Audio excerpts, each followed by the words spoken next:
My dear students, कल मैंने poem पढ़ाई थी माय मदर एट 66। अब उसी के कुछ क्वेश्चन कर रहे हैं। पहला जो क्वेश्चन हैं ये स्टैंजा बेस्ड हैं। ये स्टैंजा पढ़ करके इनका आंसर देना है। स्टैंजा क्या है? Driving from my parent home to Cochin last Friday morning, I saw my mother beside me.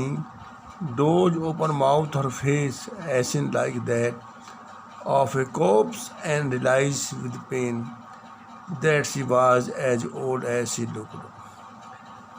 पहला क्वेश्चन क्या है? Where was the poetess driving to? जो कवित्री है वो कहाँ जा रही है कार को ड्राइव करके? The poetess was driving to Cochin. कहाँ जा रही? कोचीन के लिए। From her parents' home by car। अपने माता पिता के घर से कार द्वारा जा रही है। Why was her mother's face looking like that of a corpse?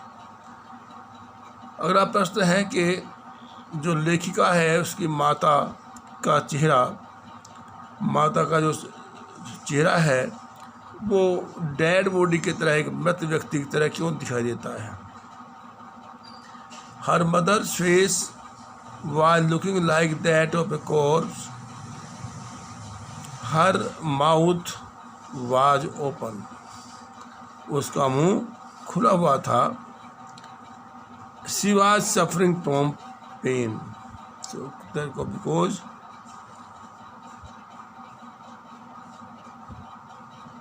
her mouth was open, she was suffering from pain. Next, what pain did the poetess experience? उस poetess को कैसा अनुभव हुआ उसका? The poetess experienced pain because her mother was very old. Her mother was very old and she was suffering from pain. माँ बूढ़ी हो चुकी थी और कष्ट में थी। So it was nature to feel pain at the, इसलिए ये कष्ट होना स्वाभाविक बात थी।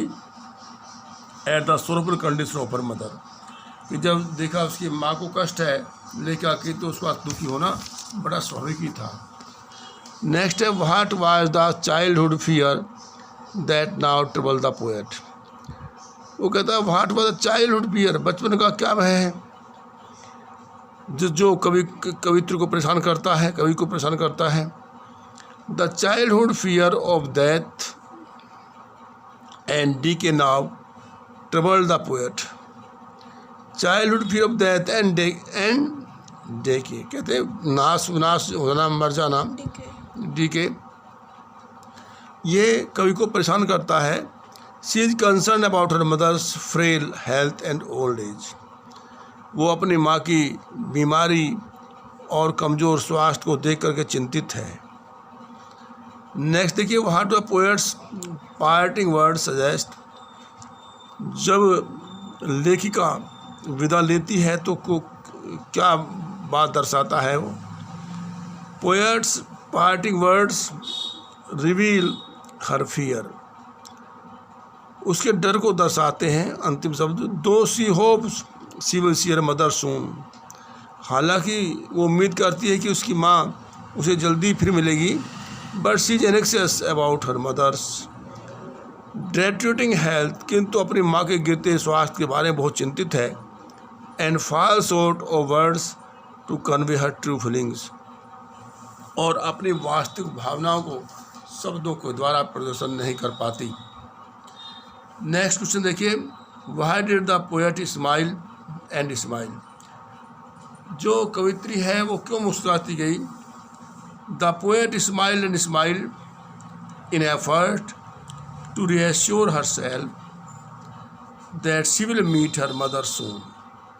वो इस बात का भरोसा दिलाती रही कि वो जल्दी ही फिर अपनी माँ से मिलेगी।